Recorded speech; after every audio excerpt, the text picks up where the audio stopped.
On the show tonight, the star of a new drama about Crossroads, the classic TV show famous for its wobbly cameras, boom mics getting into shot, and actors turning up late for their cues. Oh, are you okay, camera two? Oh. Hi. Where do you want me? You're late. Let's start the show. Okay.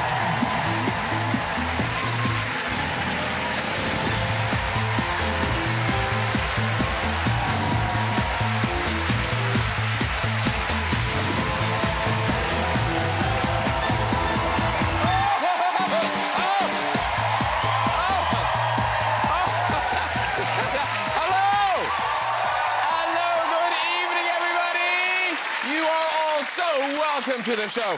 Lots of great guests for you tonight. I tell you, my sofa will be groaning like a porn soundtrack on Match of the Day.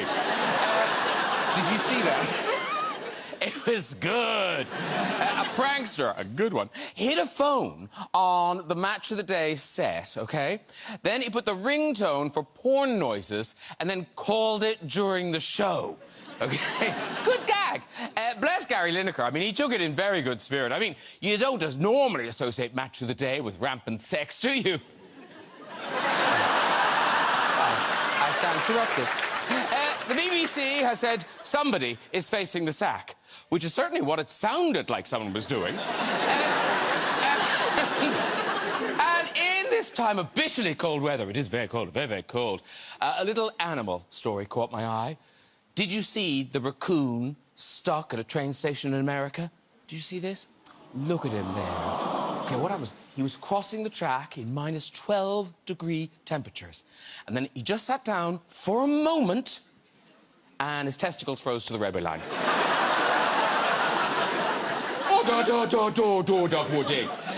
It took 2 railway workers, a lot of soap and warm water, but they finally got him off. So at least there was a happy ending. Let's get some guests on! Later, we'll have music from singer-songwriter Cat Burns. And we'll be joined by the star of the critically acclaimed hit The Whale, Brendan Fraser will be here. But first, she's the dance sensation who's traded her Strictly sequence for Dancing on Ice. It's Oti Mabuse!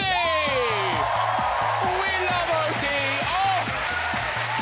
The glamour!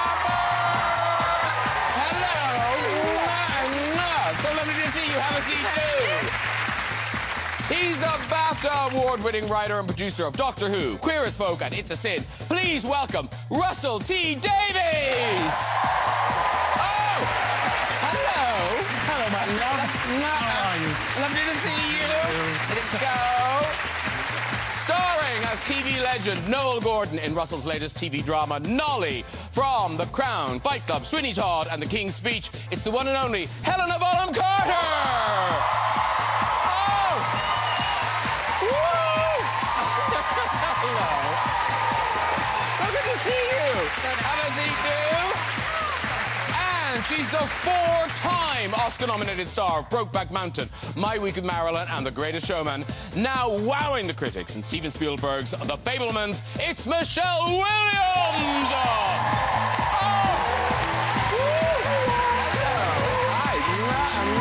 Have a seat, dude. Oh, yeah. Sit down. The glamour, the excitement. Welcome all. Lovely to see you all. You. Now, Michelle, do you know everyone on the couch? Do you know Helena? Have you worked together? Have you? Well, we were just talking backstage. But we did before, a few years ago, talk backstage somewhere else, I think. Yeah. Didn't we? We have met. This is awkward. For me, it was profoundly important, Michelle. It was, I remember... met at these sort of award We dues. met, yes. Yeah, we yeah. met And you were after wearing a yellow. thing, and it was late at night, and we Yeah, couldn't yeah. find cars. We didn't know how to get home, and it was confusing. But we I admire her tremendously. That's nice. That's good. Yeah. I really... And the gentleman, is Russell T Davies, who's our most successful screenwriter in this country. He is a genius. The most. Yeah. Yeah. You are! Thank you. Are you familiar with Doctor Who at all? Yes, of course I am. Oh, well, Oh, please come You and could be in be Doctor in Who. it. please come and be in it? And you. Could I? Yeah. Signed them That all was up. an audition. Did you hear Nothing. that? Could I? Good, that's it. Brilliant. You see? You No, 'cause used you're- to be in one of them. Oh, yes. That's the famous Because you're thing. back in the world of Doctor Who now. I'm back. I love it. I love it so much I couldn't stay. Don't tell me off. No, I'm not telling you off. You once interviewed me about Doctor Who, and his eyes glazed over, and he took a deep breath, and then he took this deep sigh, and you went, "That's all very well, but can't you write something real?" I'm a guest. Great. It was the radio. I was relaxed. I was probably hungover. But you've got a new Doctor Who now. We've got shooting out. We've got David Tennant coming up. Lovely David Tennant, Catherine Tate for 3 specials in November, and then our brand new Doctor at Christmas, shooting out. Well, who is? Oh, there he is. Absolutely. Oh, we're looking forward to that. He's amazing. And Oti Mabuse down the end is one of our foremost dancers. Was on Strictly. Yes. Now on the Dancing on the Ice. Yes. Is that quite cold? It's very, very... Well, no, yeah, you look at it and they're all so my God. glamorous, and you think, but there's ice. It's got to be cold. I freeze all the time. So what we do is that I dress up, I take a photo, and then I wear my leggings or some joggers and some slippers. I throw the shoes away, and then I just sit comfortably. And everybody's like, why is she so happy? It's because I'm comfortable. Yeah, you're sitting on a hot water bottle. I am sitting on a hot and a blanket and a heater. I've got it all going on. It's Africa down there. We must, before we do another thing, we must do a shout-out for Helena's outfit. Yes. I know, it's too much. Mate. No, it's fabulous. I'm wearing everything. I'm wearing 7 pieces of Vivienne Westwood, who was like my character. Of course. Yeah, of course.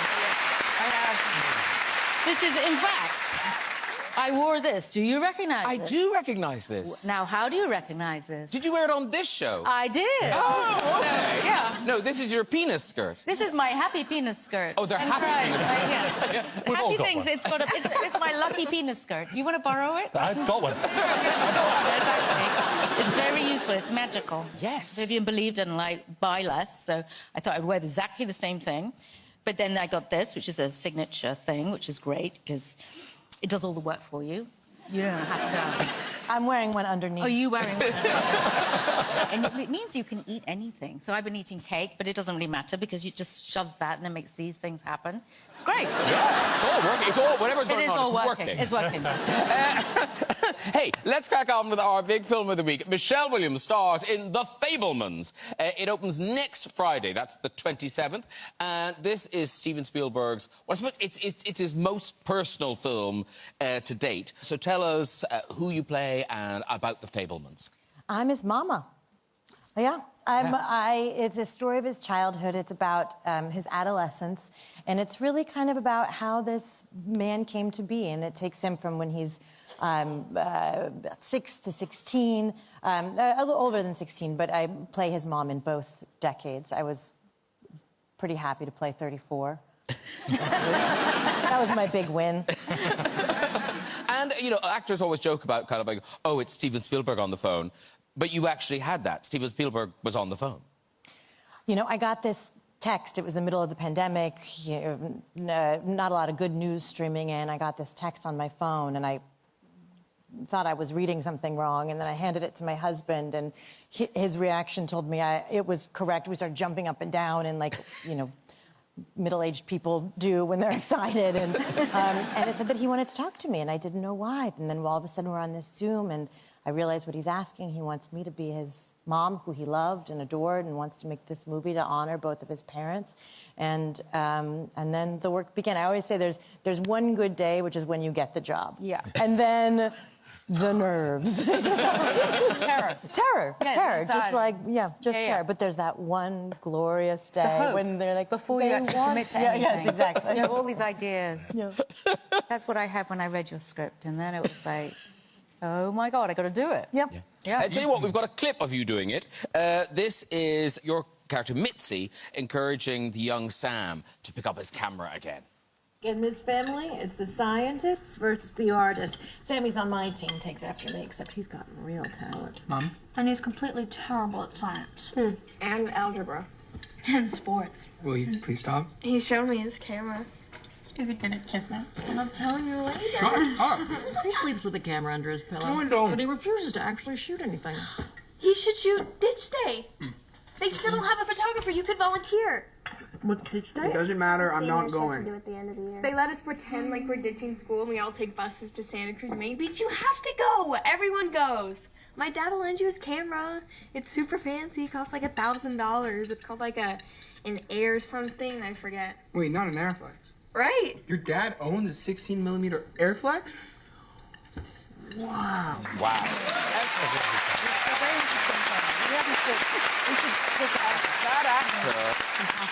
That actor, Gabriel LaBelle, who plays Sam, the young Steven Spielberg, I mean, he looks so like a young Steven Spielberg. Amazing, isn't it? Yeah. It's just sort of amazing that this young man existed for this moment. He's so incredibly talented, and he's so young, and he's so new. It's one of the first things he's ever done, and Wow. he just walked on like he'd been doing it his entire life, and he really takes my breath away. And, you know, it's a fiction, but it's based on a child. Ish, Yeah, but how close, is it really close to what happened? It's pretty close. All the things that, you know, his mother had a monkey. His mother drove into a hurricane. His mother had a monkey. Monkey? I could have played the monkey. Extraordinary monkey. You probably worked with this monkey. This is a very I've been famous monkey. Yeah, Tim. Yeah. Well, you've been Yeah. Were you in a play with a monkey? No, I played a monkey. Oh, I thought you said... No, oh, I you said you wasn't were- monkey. Oh, you were a monkey. I was a obviously. chimpanzee. Yes, Yeah. you were. Yeah. Do you remember? Yeah, I do, of course. Okay.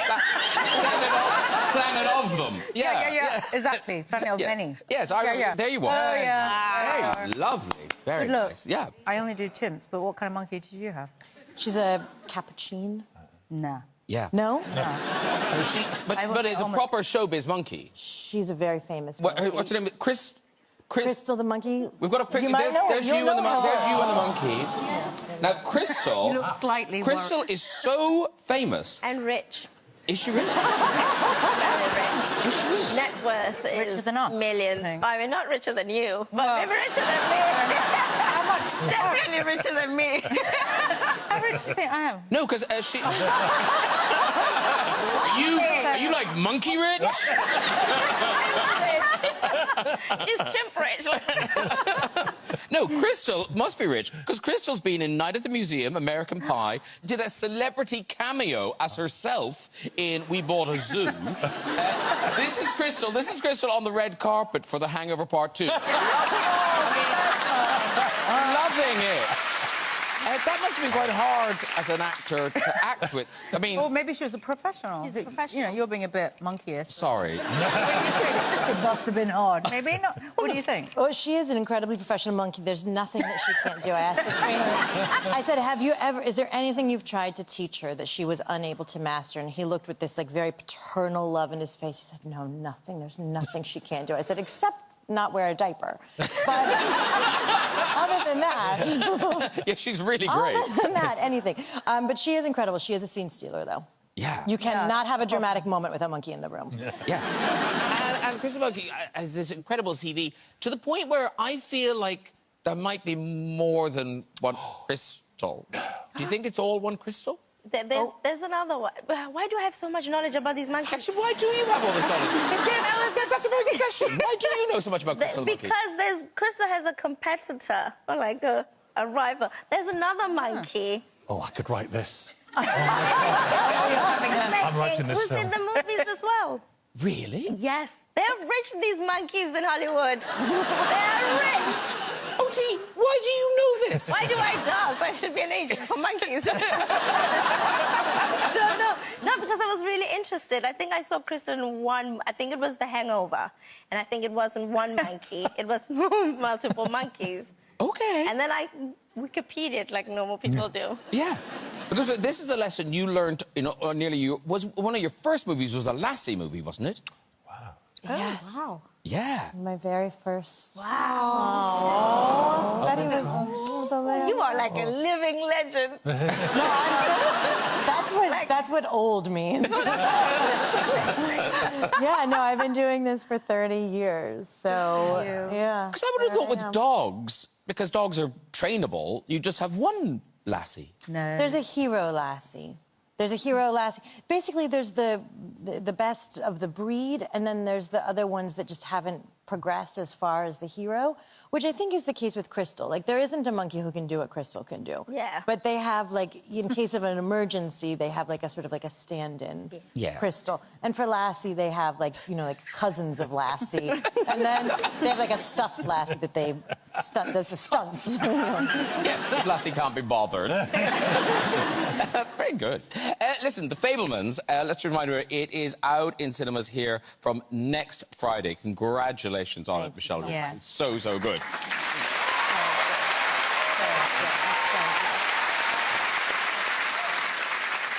Now, Russell T Davies and Helena Bonham Carter bring us a real British TV treat. It's called Nolly. It's going to be streaming from the 2nd of February on ITVX. And it's a three-parter about the legend that is Noele Gordon. Yeah. And yet she has sort of vanished slightly. So, which of you wants to describe who Noele Gordon... Well, you can try, and then I'll... OK. Which is very Nolly. Because back in the 70s, she was one of the most famous women in the land. Her and Margaret Thatcher. And they're very similar in many ways. And... Queen of the Midlands. Queen of the Midlands. She was star of her own soap opera called Crossroads. And she was so famous, honestly. She used to win the TV Times Best Actress Award every year until they eventually had to invent a Hall of Fame to move her out the way so that other actors could win. She was that famous. And now she's vanished. Talk to anyone under 40 and they've never heard of her. And that's because in 1981, she was suddenly, abruptly, overnight, brutally and humiliatingly, I think, sacked from her soap opera.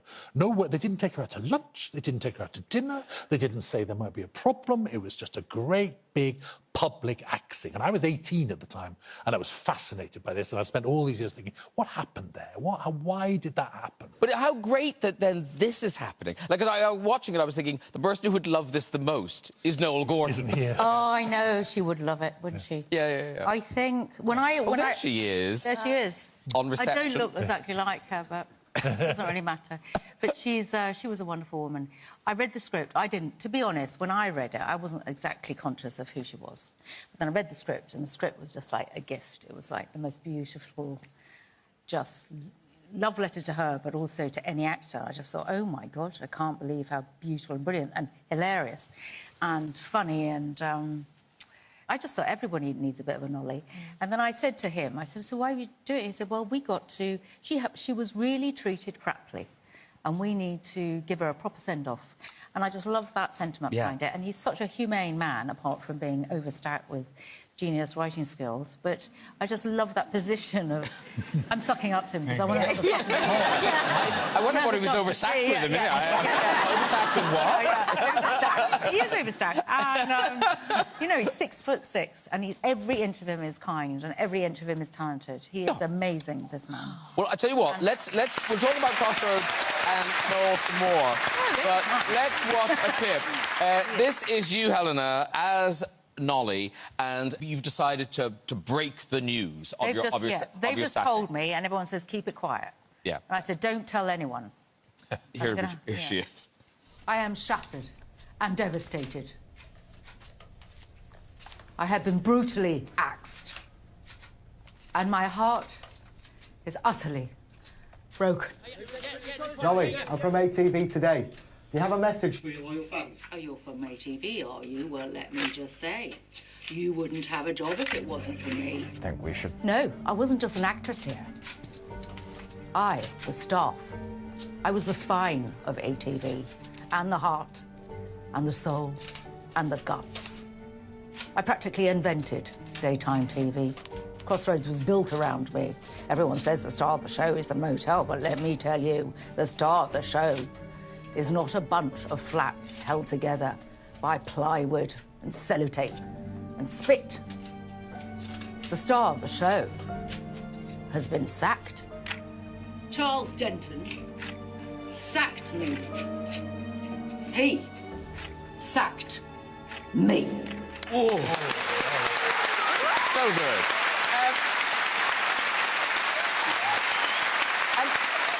You know, because you always wonder when you watch these things, because you don't remember what happened. Did she actually do that? Did she actually... She actually did. You can see on YouTube footage of that press announcement. And Nolly, in real life, said a lot more that the newsroom very kindly cut out because they wanted her to appear to be nice and happy. And so that gave me permission. That gave me permission to invent all the stuff that they'd cut out, which is that. Yeah. If you see what I mean. Because, Helena, you've had experience of playing lots of real people over the years. I mean, you played Princess Margaret, Elizabeth Taylor. Do you look at footage or do you get into them other ways? Oh, no, well, it depends. I think I do everything. I read about it. I'm a sort of whore for doing... I watch as much, I read as much, I talk to people. If the person's incredibly well-known, you kind of... The best thing to go is to go to the friends who really knew the person, I think. You know, and then you can get their take, because often, if you're playing a well-known person, you're just going to play what you already know. Yeah. But you want to go beyond that, and then... so I just basically try to get every single... I overdo it, because then I get completely confused. And then it's like, oh, God, and overwhelmed, and then I've got no idea what to play. And then bit by bit... well, what was great was that he wrote it. So, you know, the best thing, just phone up the writer, because he's already got her inside his brilliant head. Yeah. And so I could just phone him. But we did speak to lots of writers. And when you write a script, Russell, do you just give the actors the script or do you give them a crib sheet of, you know, here's other stuff you might want to know? It tends to be all in the script, to be honest, but then you talk and also it's a funny thing because you can do all the research and you can watch all the footage, but I also think you imagine it at the same time. You kind of let go after a while and go, right, this is the person who has to exist in this drama. So it's a bit of both sometimes. But good thing about Helena is they're all still in there. They all keep popping out. Yeah, Elizabeth Taylor's in there. Nolly's in there. Monkey's there. If she wants to get cross with you, she'll be Nolly. If she wants to get... they just pop out. It's like having lots of lodgers. I basically have multiple personality syndrome. Because for you, Michelle, when you was playing an icon like Marilyn, that must be all that extra pressure. That was amazing. That's what I always... I say the exact same thing, is that they're all rattling around in me, and they come out for my children's bedtime stories. Yeah, and they don't... them, do you find? No, not at all. Don't do that voice, Mommy. Yeah, exactly. They really But you know what they do like? The Greatest Showman. Oh, there you are. Oh, yeah. You know what they do like? Those songs. More. Yeah, they love. I love that one. They love it. Did you sing that to More me tonight? songs, Mommy. I would love it. Lullaby me so That's nice. beautiful. Now, in terms of mothers, obviously Steven Spielberg had this very dynamic mother. Now, Oti, I'm interested in your mother. Was she, like, obviously she was driven, but was she... She's not. Like, was she... What is going on? No, was she... do you call her a pushy mother, or was she just ambitious? What's the story? A determined, strong mother. OK, good words. Yes. Yeah, put those on the CV. She's going to watch this, Graham. No, but you've got a new name for her now. What is my new name for her? It's based on a film you saw? Oh, we saw King Richard. You know, the Will Smith, the tennis... Is she King Richard? I mean, sort of. Ricardo. So we watched the whole thing. I watched the whole thing with a big bottle of vodka. And I was like, oh, my God, this is us. This is our life. This is what's happening. And I just went home and I was like, Mom, you really pushed us. And she goes, I know. That's why you're so great. Just chill at it. Now, Nolly, Noele, it's interesting because when watching it, it's not like a Me Too drama, but it's sort of Me Too adjacent in a way. It's Me Too, but without the sex, I'd say. Yeah. Yes. In a way. Yeah. Does that say it? Yeah, well, in that it is it's her versus men. And I think to be serious, I think the Me Too stories are just the surface of the problems that men cause for women at work. They're not all sexual stories. Sometimes it's just temper and indifference and contempt. And Nolly was very much a victim of a very male system. Yeah, and she said she was sacked because she was sackable. Yeah. But almost certainly, had she been a man, they wouldn't have sacked her. Not for the same... Well, she never found out why, but this is where Russell's... the programme. I found out why. He found out why. And do you think things have got better in the industry, Helena, or not? About sacking? Oh, no, about kind of... The taxi's outside. I've just got my ear. Yes, car for Bonham Carter. No, in terms of, you know, men calling the shots. It's getting better, don't you think, Michelle? I do. Yeah. I mean, we've got lots of women producers out there. Yeah. And we've got I mean, it's not just the big studios running. We've got a lot more people who have got a lot more independent producers, lots more women making the decisions. What do you think? Well, I'm just interested because, Michelle, you weirdly got caught up in all of this with the reshoots for All the Money in the World, ironically named. Yes. Where... Haunting title. Yeah, so they were doing the reshoots and it came out, didn't it? The difference in pay. Yes, it did. You know, it's sort of amazing when you find yourself in the middle of something like that and realize, oh, they're looking at you. Oh, it's... I've always been a very shy person. This is... I'm like like my natural shape. I'm like a shell. I'm like this. That's why you became an actress. Yeah, clever girl. Well, no, I just wanted to be in the chorus. Yeah, I know what you mean. I just wanted to be like one of the orphans and Annie in the background. Yeah. Didn't happen that way. But you were starring in this movie. But I was starring They then did these reshoots. How did we discover that Mark Wahlberg had been paid whatever it was, $1.5 million, and had you been paid anything? I had $80 a day. $80 a day? To do the reshoots. But, you know... Did you know? Or did you find out when everyone else found out? I hadn't known at the time. But it wound up being in a really incredible teaching moment because the disparity was so enormous. Sometimes it's really difficult to talk about these things, and it's really difficult to make people understand the difference between $10 an hour or $14 an hour, you know, and this example was really able to shine a light on the disparity that exists for all women. And I found myself suddenly as the person who was the most able to talk about it. And it really was one of, I think, when I look back on my life in my rocking chair with my 18 grandchildren surrounding me, I think that this will be the moment that I forever feel the closest to and the most proud of. That this turtle of a person, was able to find my voice in this moment and stand up and speak out and become an example of women being underpaid in the workplace. And I have seen a shift, and I've been the beneficiary of so many women coming up to me and so many men coming up to me and saying, I didn't know until I heard your story, and I've changed standard operating procedure within my own company. So, so I'm very grateful to have been a little bit of that. Wow. Amazing. And just a reminder that Nolly, all 3 episodes, are going to be streaming on ITVX from the 2nd of February. I hope so many people watch it, because it's fantastic. Thanks. So Thank good. you. Excellent. Now, Oti Mabuse, Dancing on Ice. This is Sundays on ITV at 6:30. It's also on ITVX. So this is year 2 on the panel, and I hear you've got a new attitude this year. Wow. My first year I was very excited. I was like, what? Primetime ITV? And when I get excited, my voice gets up here and I get really loud. Like, me and my sister have a joke because people say we speak so loud. She's screaming Mutsi and I'm screeching Oti. So that's how we refer to each other at home. But this year, I'm trying to be, like, really normal and talk to you like this. Don't show that I'm excited to be around these legends. Just be calm and be like, yes, I'm made for this life. And that's it. And, you know, and on one way, I suppose, you know, Strictly and Dancing Ice, there are so many parallels. Yes. And yet, I think we watch them in a different way. Like, Strictly, you want to see people dancing very well. Yes. At Dancing on Ice, you want to see teeth being broken. You watch it for that. It is really different, and my experience of it was really different. Like, for me, Strictly was like a competition. Like, for me, it was war. Like, we're going for it, you know? Yeah. And Dancing on Ice, I just enjoy it, but I love seeing other people in that position, putting themselves in vulnerable positions and getting better. Yeah. No matter how many times you fall, you always get up. That's how I see it. Until you don't. The end. I must write that down. It's a great cast this year.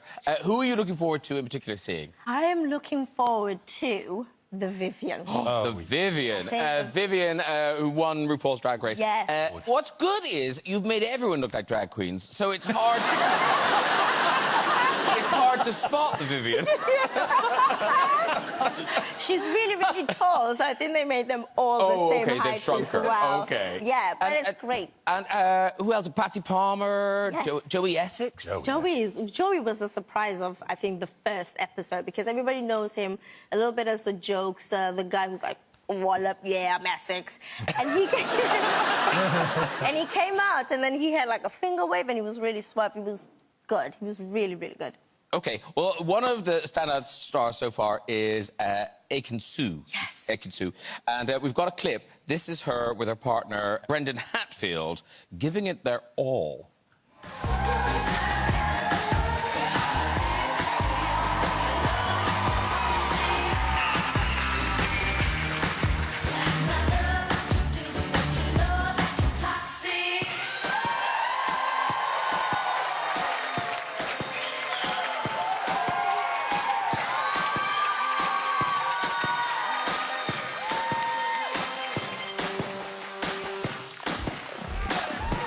Oh, very good.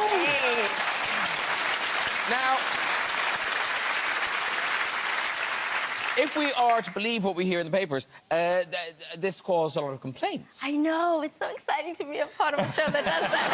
I've never been a part of a show that does that. It did. I think people were complaining about the outfit, how revealing it was, maybe the choreography, but I thought it was really, really sexy. I was really, like, for me, to put yourself in that position again, to wear an outfit like that, to do something that is beyond, again, talking about women and their bodies, but more about the skating and the talent and that risk-taking was what was important to me.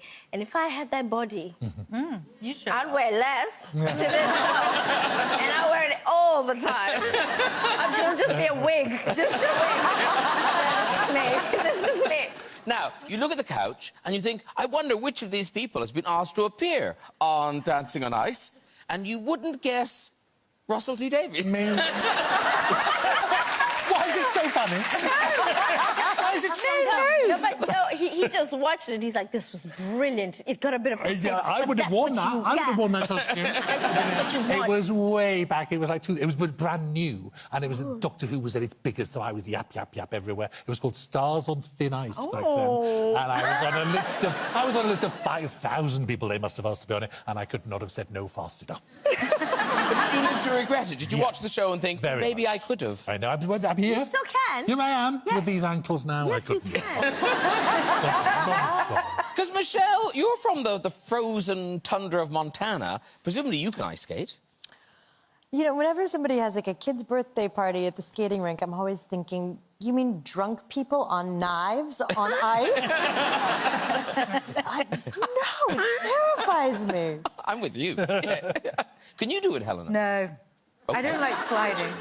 She doesn't like She sliding. doesn't like sliding. Don't ask her to slide. Please. And sort of after the pressures of Strictly, is it quite nice to be behind the panel and not being judged by your sister every week? My family judges me every week anyway, all the time. And it's very different. It's very different. I still get judged for little things like what I wear, what I say to who. But it is different. You see, I'm being diplomatic because I need to work across 2 channels right now. You get that? Yeah. Thank you. But life is going really well. I mean, you've got lots of jobs. Yes, I do. But I'm trying to stay employed, please. Good. No, but it is different, and I can explore the things that I've always wanted to do. And also, being from South Africa and coming to the UK and seeing how many opportunities you can have in this industry was very exciting for me. So I was like, oh, my goodness, this feels like a second chance, and let me take it. So that's what I'm doing. Yeah, take them all. Voting continues in Dancing on Ice, Sunday night on ITV. Right, time to meet our next guest. This man made his name in Hollywood in hits such as George of the Jungle, Gods and Monsters, and The Mummy. Now, he's giving the performance of a lifetime in Darren Aronofsky's The Whale. Please welcome Brendan Fraser, everybody! Oh! Hey! So nice to see you. Oh, really nice to see you. Have a seat too, Brendan, Michelle, Helena, Russell, Oti. They're all there. Oti. Have a seat. Have a Thank seat. you. Have a seat. Do you know people on the couch? Have you met Michelle or Helena before? I believe that we've met at award ceremonies in passing. Yeah. And I've certainly seen you for your work, and I'm happy to meet you, and you are positively charming, Oti. Oh, thank you. I'll take that. Well done. You've won over the couch. You've won over the couch. So the movie is The Whale. It opens on the 3rd of February. And a lot has been written about this movie. A lot of people have said gorgeous things about it. But if people don't know, who do you play and what's the moment we meet him in his life? Charlie is a writer, a teacher of expositional writing. And he works from home, from his couch. He has a laptop computer. He keeps the camera switched off. His students don't know what he looks like. When we meet him, he's in poor health, as you can see. The man lives with obesity, and he has very little time and a certain number of regrets, and he very much hopes to reconnect with his daughter, Ellie, from whom he has been estranged since he was age of 8. It's a story of redemption and love, and we're hopeful that he's successful by story's end. I don't want to spoil anything for you, but I do hope that you get a chance to come and see it for yourselves. Yeah, because it's not just that I mean, there's a time limit. He's in a very perilous situation in terms of his health. He has days, really, Monday to Friday, and his blood pressure is off the charts, and he certainly could be doing a lot better. Yeah, and we use words like, you know, obese and overweight, but it's sort of more than that. I mean, how, in terms of, in the script, how heavy is this man? Well, on paper, the number was 600. The number's really not that important, that he is very large and that he has mobility issues and that challenges the people around him who he loves and who love him, but are in a position where they become almost his enabler to bring him what he needs to eat. Yeah. My castmates are Hong Chow, who plays Liz, his best friend and caretaker. Sadie Sink is his daughter, and Ty Simpkins is a really great kid who came of age on this picture. It was exciting to watch that. And none other than the lovely and talented Samantha Morton. Well, I'll tell you what, we've got a clip, and it's quite intense. This is you as Charlie talking about your daughter with your ex-wife, played by Samantha Morton. I need to know that she's gonna have a decent life, where she cares about people, and other people care about her, and she's gonna be okay. I need to go. Mary, she doesn't have to go. have anyone else. I need to know that I have done one thing right with my life.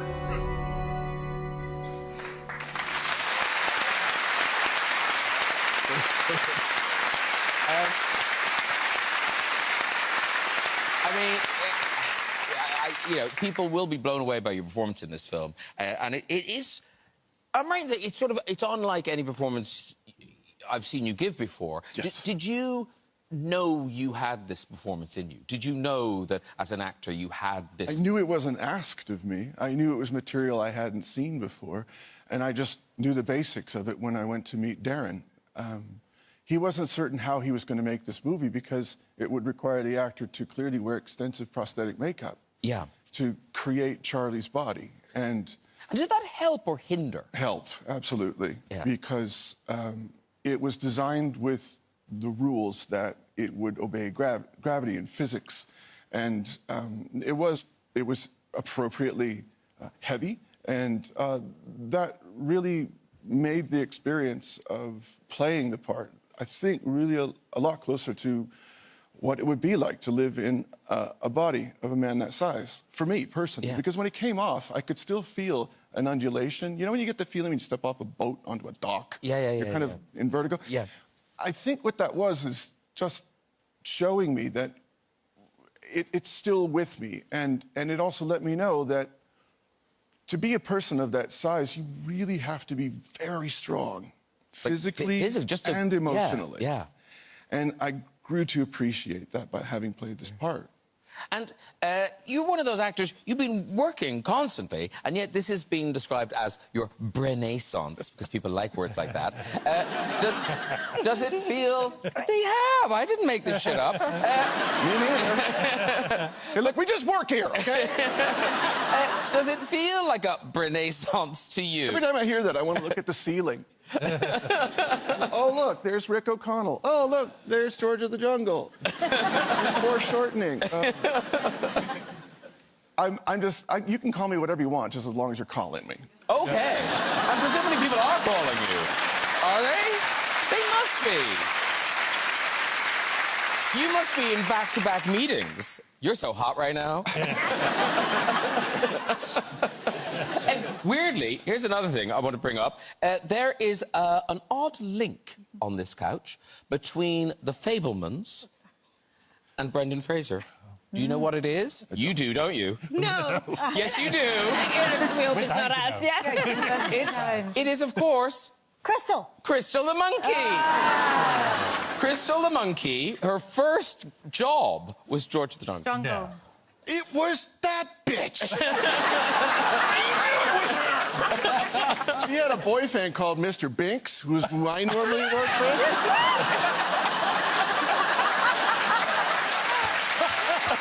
I know, you're a monkey agent and all that. I love Mr. Binks would throw a fit and disappear into the rafters if he didn't get the take that he wanted.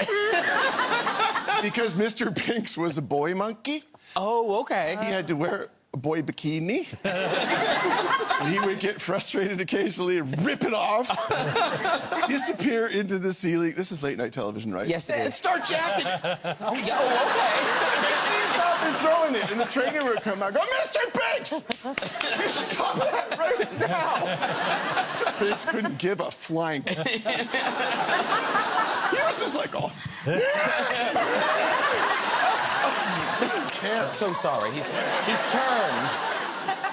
He's such a good actor now, and now he's channeling Mr. Binks. Brendan, it's so good to see you again. Congratulations on this beautiful film. The Whale is out on February 3rd, and may all the awards be yours. You deserve them. Brendan Fraser.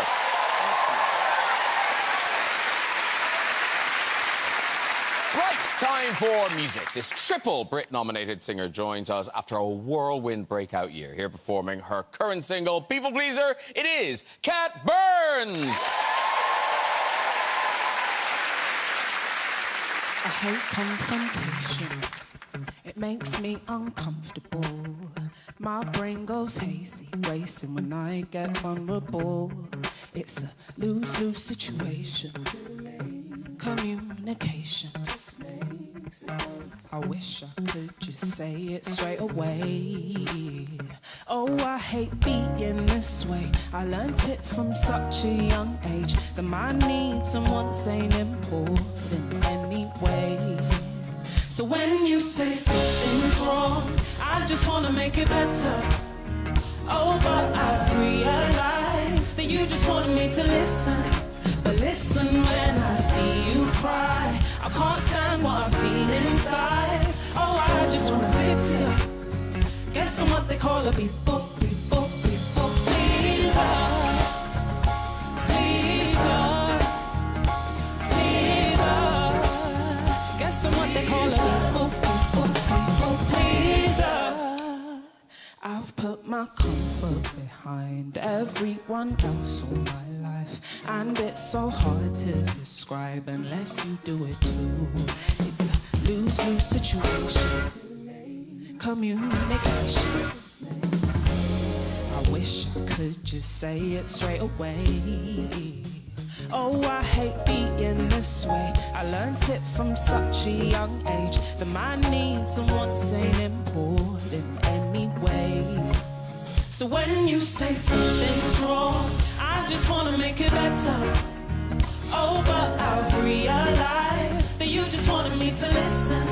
But listen when I see you cry. I can't stand what I feel inside. Oh, I just wanna fix it. Guess I'm what they call a people pleaser. Pleaser. Pleaser.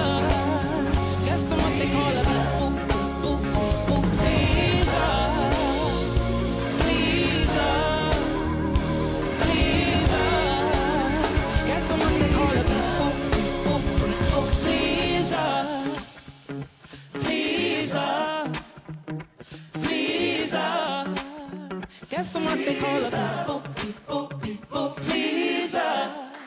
Hey! Rosa! Cat Burns, everybody! So good. And thank you to the band and the backing vocalist. Come on over, Cat Do. Cat Burns. Oh! So gorgeous. Thank you very much. There's Oti and Russell, Helena, Michelle, Brendan. There you go. Meet and greet. There you go. That's Cat Burns. Oh, what a ray of sunshine. You literally are. Oh, thank you very much for that. That's the current single, People Pleaser, that is out now. Yes, it is. And what a time to be Cat Burns. I know. I know. And this has all happened kind of in a year. It's just you've had one bonkers year. Yeah, basically, I don't even know what happened. I like to say, like, a group of 15 to 17-year-olds on TikTok just found my song and decided to just make, like, TikToks with it, and then just blew up my song and then changed my life. And what were they doing? Were they doing dances? Were they lip-syncing to it? What were they doing? They're just doing what random 15 to 17-year-olds do. Let's not pry. OK.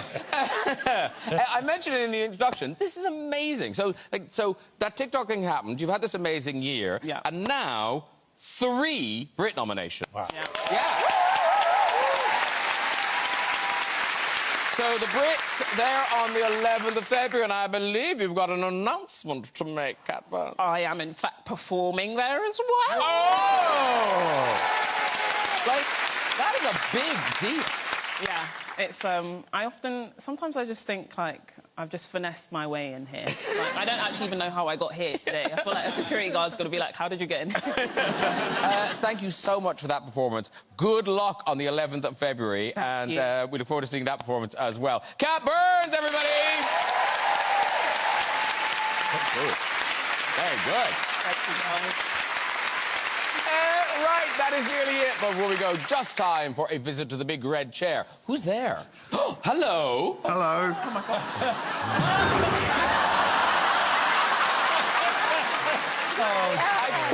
I couldn't look at myself for that length of time. I'm sure he's a lovely man. I didn't even see him. I just blinked. It was That's showbiz. That joke is just, yeah. One in, one out. Yeah, there you go. Let's try someone else. Here we go. Hello. Hello. Hi, what's your name? Ginny. Ginny, lovely. And where are you from, Ginny? I'm from Seattle, Washington. Me too. Oh, you're from Seattle. Oh. Uh-oh. Is Brendan Fraser in your story? No, he's not. Okay. Do you live here now, Ginny? No, I live in Eugene, Oregon. Okay. But I'm a flight attendant for a U.S. carrier. All right. So you're just here on a layover? Yes, I am. Okay. Off you go with your story, Ginny. Well, my husband and I were vacationing or holidaying in Mexico recently. And we were there with his brother and sister-in-law and his son and his 90-year-old mother, who came down from Ottawa, Canada. So we were at a market on Sunday full of more vacationers, and I was standing next to his mother, and I saw my husband about 15 feet away talking to some random woman, and she turns around, looks directly at me, marches over with her finger, and says, "I want to look like you when I'm 90 years old." I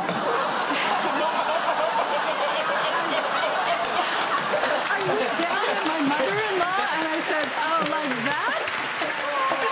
And the only thing I can think of is that, you know, I want to look like me when I'm 90 years old in 25 years. You can walk, Ginny. Well done. Very good, Ginny.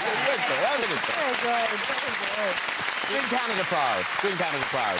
OK, that really is all we've got time for. If you'd like to have a go in the red chair yourself and tell your story, you can contact us via website at this address. Please say a huge thank you to all of my guests tonight. Cat Burns! Oti Mabuse! Russell T Davies! Helena Bonham Carter! Michelle Williams! And Mr. Brendan Fraser! Join me next week with singer Sam Smith, comedian Rob Beckett, Buffy the Vampire Slayer Sarah Michelle Gellar, director M. Night Shyamalan, and BAFTA-winning actor Claire Foy. I'll see you then. Good night, everybody. Bye!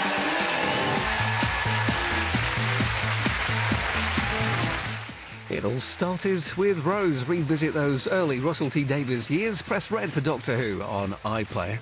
Next on BBC One, she was his first crush and now she's running to be President of the United States. It's our film, Long Shot.